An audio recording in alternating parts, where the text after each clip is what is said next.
Marc Lévy, vous êtes un des auteurs français les plus lus dans le monde. Vous publiez Ghost in Love, un roman. C'est incroyable, Marc Lévy. 45 millions d'exemplaires traduits en 49 langues. D'autres de vos ouvrages ont été adaptés au cinéma. Il y a 1 million de questions qu'on a envie de vous poser. Déjà, le rapport à l'écriture. C'est-à-dire qu'à la base, votre vie, c'était pas d'écrire. C'était quoi votre vie d'avant?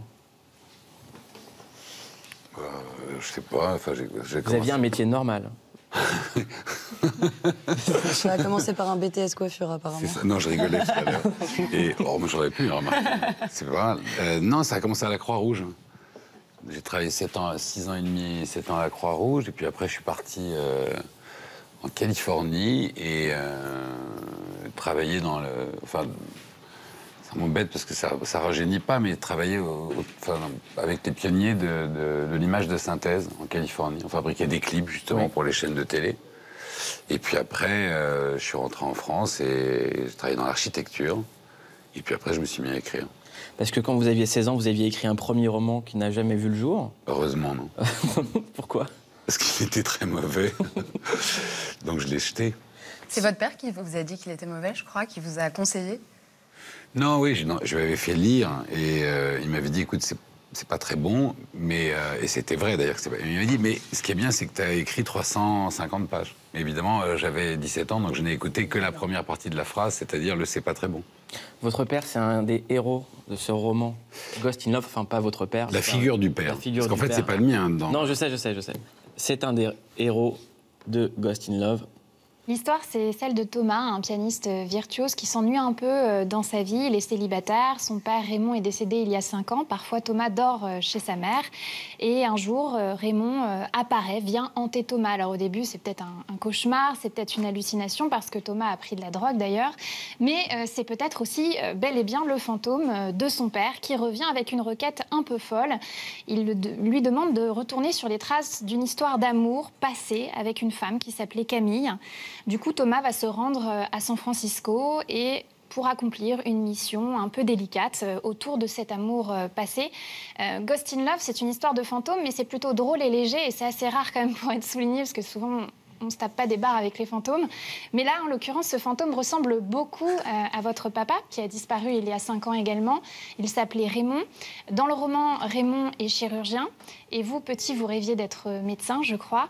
Et en lisant votre livre, on se dit que finalement, même les gens qui ont disparu, eh ben, c'est pas parce qu'on a disparu qu'on ne peut pas aider à la construction d'une vie au quotidien. Donc je me demande ce qu'aurait dit votre père après avoir lu, s'il avait pu lire ce roman. Il aurait cherché s'il n'y avait pas une ou deux fautes d'orthographe qui traînaient dans le texte. Mais c'est pas... Ce serait vu, par exemple, dans ce roman. Je pense pas, parce que le personnage de Raymond dans le roman, il est très volubile, il est très grand, il est grandiloquent, il est presque extraverti, alors que mon père était hyper discret et très pudique. Non, en ça, ils ne se ressemblent pas. C'est plus la relation, vous voyez, enfin, la complicité qu'il y a entre les deux, qui est faite d'humour, de vannes, vous voyez, et puis toujours de second degré. Ça, j'entretenais ça avec mon père. Mais c'est pas du tout, en plus, que... Oui, je lui ai dédié parce que ça s'imposait à la fin, mais j'ai pas du tout écrit ce livre en me disant, tiens, je vais écrire un livre à la mémoire de mon père. En fait, j'ai écrit un livre parce que... En 2007, vous aviez écrit Les Enfants de la Liberté. Oui, parce que ça, c'était sur sa vie de résistant. Exactement. Ça n'a rien à voir. Ce qui est dingue avec votre père, c'est que vous avez découvert sur le tard son passé héroïque. Il s'appelait Raymond Lévy. Il était écrivain, éditeur. Il était un grand résistant. Oui. C'était qui, votre papa? C'était un homme qui était intelligent, mais très humble, très pudique, très drôle, et surtout qui avait cette grande qualité. Il écoutait, il observait, il parlait jamais de lui, il s'intéressait tout le temps aux autres, et c'était un homme un peu à l'inverse de ce qu'on vit en ce moment, qui observait et discutait au lieu de commencer par juger. Donc il était très ouvert, très tolérant, et c'est un homme de lettres, il lisait énormément. Et c'est ce qu'on appelle... il avait le génie de l'humour pince sans rire, vous voyez. Il en envoyait une et parfois on riait même 10 minutes après quand on avait compris le sens de la fléchette qu'il avait envoyée. Ça, c'était très doux. Avant de parler de musique, moi je tiens à vous parler d'écriture parce qu'il y a quelque chose qui me fascine chez vous, c'est 1, la productivité, et 2, est-ce que vous avez une méthode? Les écrivains ont souvent des schémas qui se répètent. Quand ils créent des personnages, c'est souvent les mêmes antagonismes ou les choses qui se répètent, et chez vous, ça change beaucoup. Est-ce qu'il y a un algorithme, Marc Lévy, qui vous permet d'écrire? Non, il n'y a pas d'algorithme. Enfin, moi, j'arrête pas de changer de genre. Et du coup, il y a encore moins d'algorithmes. Moi, j'étais un hyper timide et très, très pudique. Et quand je me suis mis à écrire, j'ai découvert une... Peut-être que la musique vous a offert la même chose, mais tout à coup, vous trouvez un filtre qui vous permet d'exprimer des choses que vous n'auriez jamais osé dire dans votre vie, et donc, ni à vous-même, ni aux autres, ni à vous-même. Bon, donc ça ouvre un terrain de liberté qui est formidable. Après, la préoccupation, c'est comment je préserve cette liberté. Si vous avez... Comment vous dire? La liberté, on s'en fout jusqu'au moment où on en est privé. Alors, quand on est privé de liberté, on se met à l'aimer plus que tout au monde. Et quand vous n'arrivez pas à communiquer vos sentiments, les choses que vous pensez, vos émotions, c'est une privation terrible. Tout à coup, hop, vous vous mettez à écrire et vous trouvez cette liberté. Donc mon souci, ça a été comment la préserver. Et justement, grâce à ce papa dont on parlait, j'ai compris que le seul moyen, c'était de préserver cette liberté. C'était d'abord de se souvenir toute sa vie qu'un adulte, c'est un enfant qui a des dettes. Et si vous voulez, pour vous prendre au sérieux, oublier ce gosse, c'est foutu. Enfin, en tout cas, en ce qui concerne les métiers où on est censé s'amuser. La deuxième, c'est qu'il n'y avait pas d'antinomie entre le fait de travailler très sérieusement et de ne pas se prendre au sérieux. Et qu'il ne fallait pas se gourer dans l'ordre, et c'était vachement important. Et la dernière, c'était de me souvenir toute ma vie que, vous savez, on vient vous voir avec un air très grave, on vous dit, mais la panne de l'écrivain, ça doit être comme vachement angoissant, non? Et moi, je pense toujours à la panne du chirurgien. Qui a beaucoup plus de conséquences, en fait, que la panne de l'écrivain. L'écrivain, quand il a une panne, il sort son chien, il va fumer une cigarette. C'est drôle ce que vous dites sur l'enfant qui a des dettes. Par exemple, Aaron Sorkin, il dit « Un bon scénario, c'est un personnage qui veut quelque chose et qui est prêt à tout pour l'obtenir ». Est-ce qu'il faut à chaque fois avoir une règle élémentaire comme ça quand on écrit? Non, moi je crois pas du tout à ce genre de truc-là. Même si c'est Aaron Sorkin, il est très intelligent, mais on a tous le droit de dire une connerie à un moment donné.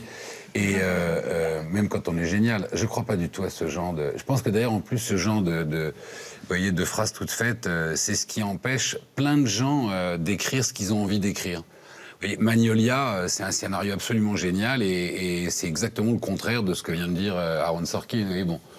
Donc, bon. Non, je suis pas d'accord avec ça.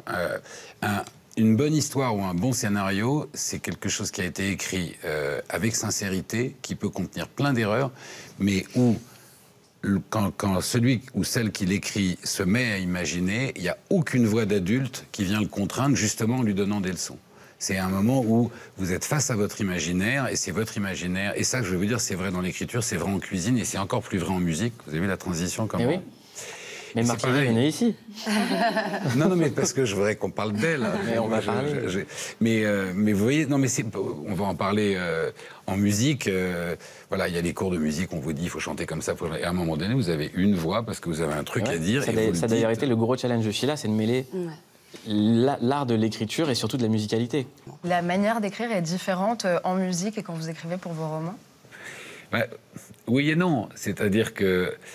Oui, dans la mesure où quand vous écrivez, surtout quand vous écrivez... Quand un artiste vient vous chercher, entre guillemets, pour écrire, vous écrivez pour lui. Et donc, vous êtes à son service. Mais j'allais dire non, parce que quand vous écrivez justement dans un roman, vous écrivez pour les personnages.